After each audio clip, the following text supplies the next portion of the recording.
안녕하세요, 독자님들. 경제용입니다. 오늘 저희는 독자님께서 받아보신 서울경제신문 2025년 6월 19일자 지면 기사 일면의 소식들 이걸 좀 알기 쉽게 풀어드리고요. 그 속에 담긴 의미를 함께 깊이 파헤쳐 보겠습니다. 오늘 주목할 키워드는요.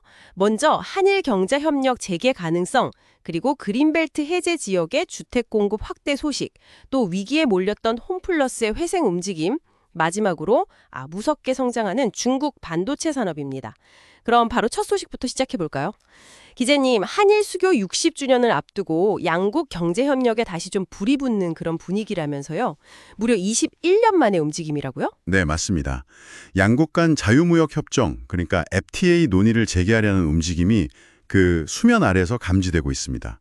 이게 2004년에 5차 회의를 마지막으로 딱 멈춰섰던 논의거든요. 최근에 여당 내부에서 이 FTA 추진의 타당성, 이걸 좀 검토해달라는 요청이 실제로 있었다고 하고요. 그 배경에는 역시 아시다시피 미중 갈등이 심화되는 속에서 소재 부품 강국인 일본과의 공급망 협력이 중요해졌다. 이런 현실인식이 깔려있는 거죠. 아하, 21년 동안이나 멈췄던 논의가 다시 시작될 수 있다. 이 말씀이시군요. 이게 단순히 양국 관계 개선 차원을 넘어서 구체적으로 어떤 시너지를 기대해 볼 수 있을까요? 예전에는 합의가 좀 어려웠던 민감한 쟁점들도 있었을 텐데요. 늘어지는 거잖아요. 그만큼 그 상징성이나 실질적인 파급력이 클 수밖에 없죠. 독자님께서 주목하실 부분은 과거 협상 중단 때 걸림돌이었던 그 농수산물 시장 개방 문제라든가 아니면 서비스 분야 같은 이런 민감한 이슈들을 이번에는 어떻게 풀어갈지, 그리고 또 반도체 공급망 안정이나 첨단 기술 공동 개발 같은 새로운 협력 분야에서 구체적인 성과를 낼 수 있을지 이런 여부입니다. 앞으로 양국 교역과 산업 구조에 미칠 잠재적 영향이 아주 크다고 볼 수 있겠습니다. 네. 거시적인 경제협력 흐름도 중요하지만 당장 우리 삶에 와닿는 주거 문제도 빼놓을 수가 없죠. 그린벨트 해제 지역에 집을 더 짓는다는 소식이 있네요. 이것도 좀 자세히 설명해 주시죠. 네, 그 국토교통부가 이미 그린벨트에서 해제된 지역들, 서리풀지구 같은 4곳의 용적률을 상향 조정하는 방안을 추진하고 있습니다. 현재 한 200% 수준인 용적률을요, 법정 상한인 250%까지 끌어올리겠다는 건데요. 용적률이요? 네, 용적률이라는 게 쉽게 말하면 같은 땅 면적에 건물을 얼마나 높게, 그러니까 빽빽하게 지을 수 있느냐, 이걸 나타내는 비율이잖아요. 이게 높아지면 당연히 더 많은 주택을 지을 수 있게 되는 거죠. 그렇군요. 용적률을 높이면 구체적으로 얼마나 더 공급이 늘어나는 건가요?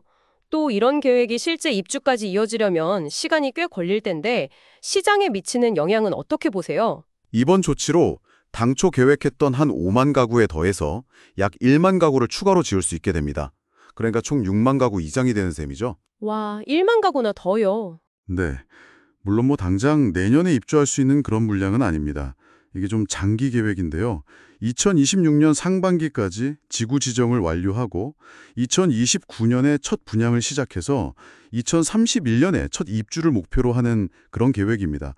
따라서 단기적인 시장 안정 효과보다는 장기적인 공급 시그널을 준다. 그래서 독자님의 주거계획 수립에 참고가 될 수 있다. 이런 데 의의가 있겠습니다. 다만 교통 인프라 확충 같은 과제는 여전히 좀 남아 있습니다. 네, 알겠습니다. 다음은 유통업계 소식이군요. 한때 위기설이 돌았던 홈플러스, 여러 개 회생 절차에 중요한 진전이 있었다고요? 네, 그렇습니다. 홈플러스의 최대 채권자죠. 메리츠 금융지주가 M&A, 그러니까 기업 인수 합병을 회생계획 인가 전에 추진하는 방안에 사실상 동의했습니다. 메리츠는 아시겠지만 1조 2천억 원이 넘는 대출 채권하고 담보권을 쥐고 있어서 사실상 회생 절차에 키를 쥔 곳이었는데요. 근데 단순히 채권 회수라는 금융 논리만 따지지 않고 홈플러스의 어떤 고용 규모라든가 협력업체에 미치는 영향, 이런 사회적 파장을 고려해서 회사 존속에 협조하기로 좀 방향을 튼 것으로 보입니다. 금융 논리를 넘어선 결정이라니 그 점이 상당히 흥미롭네요. 그럼 앞으로 절차는 어떻게 진행될까요? M&A는 언제쯤 가시화될까요? 이르면 다음 주 초에 법원이 M&A 추진을 허가할 것으로 예상이 됩니다. 이렇게 되면 당초 7월 10일로 예정됐던 회생계획안 제출 시한은 새로운 인수 후보자가 결정된 이후로 미뤄질 가능성이 크고요.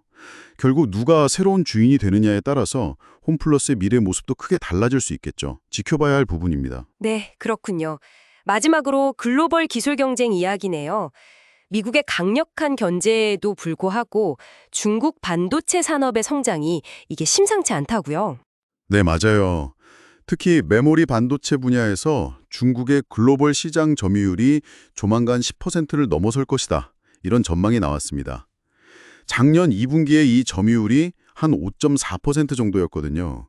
그러니까 불과 1년여 만에 거의 2배 가까이 성장하는 셈입니다. 1년 만에 2배요. 아, 네. 미국의 그 첨단 기술 수출 통제라는 악조건 속에서 이룬 성과라서 더 주목받고 있는 거고요.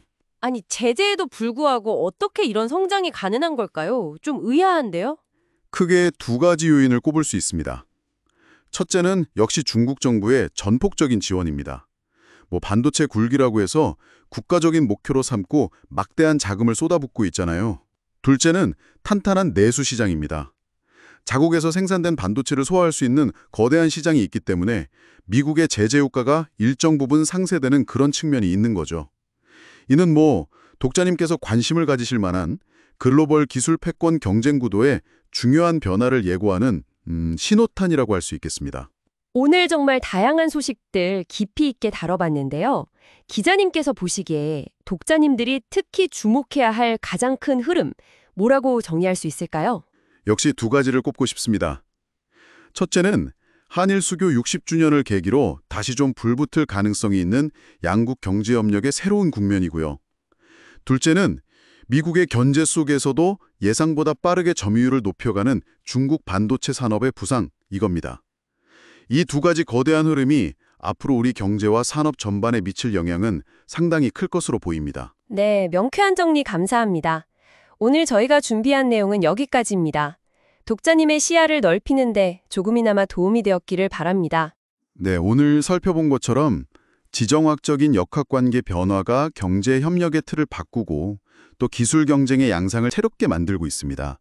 독자님께서는 이러한 거시적인 변화의 물결이 앞으로 우리 경제는 물론이고 개개인의 일상과 자산에 어떤 예상치 못한 방식으로 연결되고 영향을 미칠지 한 번쯤 생각해 보시는 것도 흥미로운 지점이 될 것 같습니다.